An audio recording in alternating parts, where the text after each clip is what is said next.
Avez-vous déjà entendu parler d'un évêque qui a préféré ignorer l'une des fêtes les plus sacrées de l'Église catholique au nom du dialogue interreligieux? Et d'un prêtre qui a été expulsé pour avoir critiqué ouvertement le pape François? Dans cette vidéo, nous allons plonger dans deux cas polémiques qui secouent l'Église.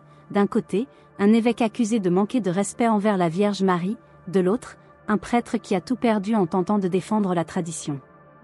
Que se passe-t-il dans notre Église? Ces questions influencent-elles votre foi et votre vision de l'avenir de l'Église catholique? Laissez votre commentaire et partagez vos réflexions avec nous. N'oubliez pas de liker la vidéo et de vous abonner à la chaîne pour suivre plus de contenu qui nous pousse à réfléchir profondément sur notre foi et notre Église.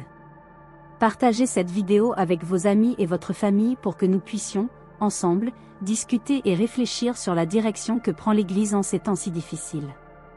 Aujourd'hui, nous allons aborder deux événements récents qui suscitent la polémique et divisent les opinions au sein de l'Église catholique. Le premier concerne un évêque du Panama qui, dans un geste surprenant, a décidé de remplacer la célébration de l'Assomption de la Vierge Marie, l'une des fêtes les plus sacrées du calendrier catholique, par un événement de dialogue interreligieux.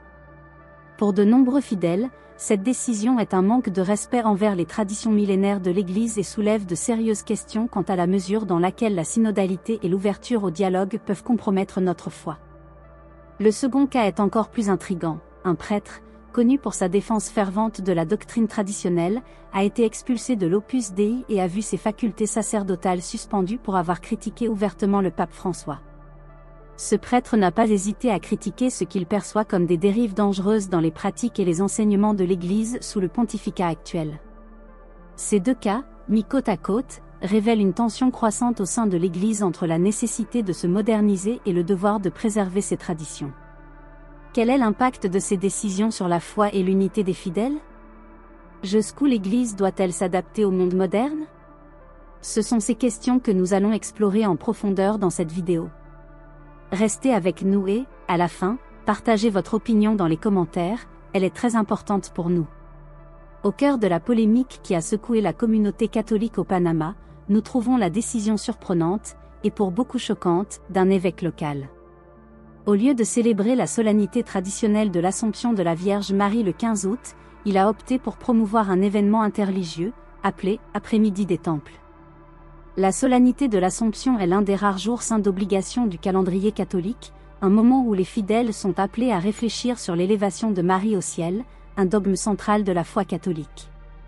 Cette fête n'est pas seulement un jour de célébration, mais aussi un symbole puissant de l'importance de Marie dans la théologie et la spiritualité de l'Église. Cependant, dans ce cas, la fête a été remplacée par une rencontre comprenant des visites de temples d'autres religions et la participation de dirigeants de différents credos, dont un rabbin réformiste connu pour ses positions controversées sur des sujets tels que la moralité sexuelle et les droits reproductifs, qui sont en forte contradiction avec les enseignements de l'Église. Cet événement, qui visait à promouvoir le dialogue et la compréhension entre religions, a été perçu par de nombreux catholiques comme un manque de respect non seulement envers la figure de Marie, mais aussi envers les traditions de l'Église. Les réactions ne se sont pas fait attendre. De nombreux fidèles ont exprimé leur indignation et leur tristesse, estimant que cette décision constituait un éloignement grave de la véritable mission de l'Église. Pour eux, la synodalité, souvent présentée comme un moyen d'écouter et d'inclure diverses voix, ne doit pas être utilisée comme prétexte pour relativiser l'importance des dogmes et des traditions qui forment la base de la foi catholique. Le fait que cet événement ait eu lieu le même jour que l'Assomption a été perçu comme une insulte directe, d'autant plus que la ville de Panama, fondée ce jour-là, avait été initialement dédiée à Notre-Dame de l'Assomption. En outre, le choix de l'évêque a généré un débat plus large sur le rôle du dialogue interreligieux dans l'Église catholique. Si certains voient ces initiatives comme un moyen positif de construire des ponts et de promouvoir la paix entre différentes communautés, d'autres soutiennent qu'il existe des limites claires à ne pas franchir. Remplacer l'une des fêtes les plus sacrées par un événement incluant des pratiques et des idées contraires à la foi catholique soulève des questions sérieuses sur la frontière entre ouverture et compromis. Cet épisode alimente également la crainte que, au nom de la modernisation et de la synodalité, l'Église ne perde de vue ses racines et ses sacrements centraux. Si l'Assomption de Marie peut être mise de côté pour accommoder d'autres croyances, qu'est-ce qui pourrait être compromis ensuite? Pour beaucoup, c'est une question d'identité. l'Église catholique est unique précisément en raison de ses traditions et de ses enseignements spécifiques, qui la distinguent des autres religions. Lorsque ces éléments sont dilués, il y a un risque de perdre ce qui rend la foi catholique distincte et sacrée. D'un autre côté, les défenseurs de la décision de l'évêque affirment que le dialogue interreligieux est une nécessité urgente dans le monde moderne, où les conflits religieux continuent de provoquer division et souffrance. Ils voient ce geste comme un exemple de courage et d'innovation, une tentative de rendre l'Église plus pertinente dans un monde pluraliste. Cependant, la question demeure, jusqu'où pouvons-nous nous adapter sans trahir nos principes fondamentaux ? Ce cas, donc, ne concerne pas seulement une décision locale, mais reflète un dilemme global auquel l'Église est confrontée aujourd'hui.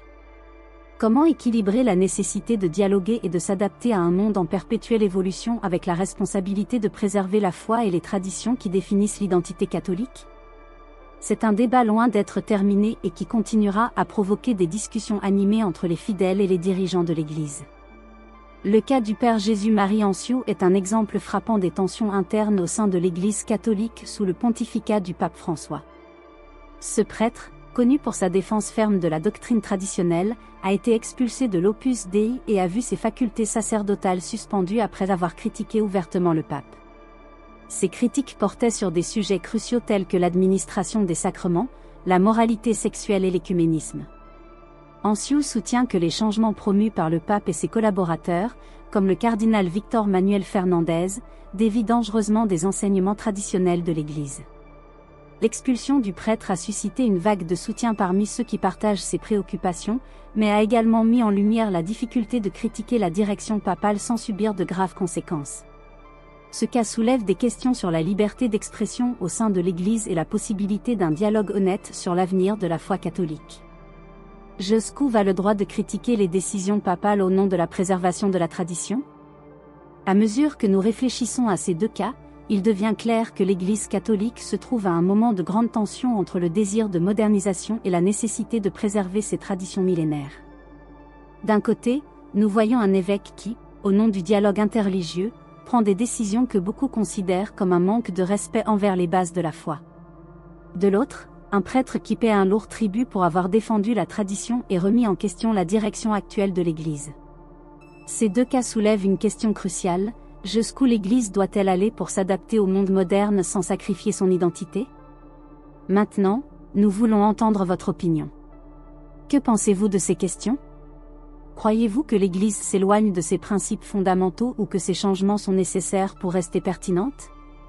Laissez vos commentaires ci-dessous et participez à ce débat important. Votre voix est essentielle pour comprendre ce que les fidèles attendent réellement de l'Église au XXIe siècle. N'oubliez pas de liker et de vous abonner à la chaîne pour suivre toutes les nouveautés. Laissez votre opinion dans les commentaires, nous voulons vraiment savoir ce que vous en pensez et entendre vos suggestions pour les prochaines vidéos. Votre participation est cruciale.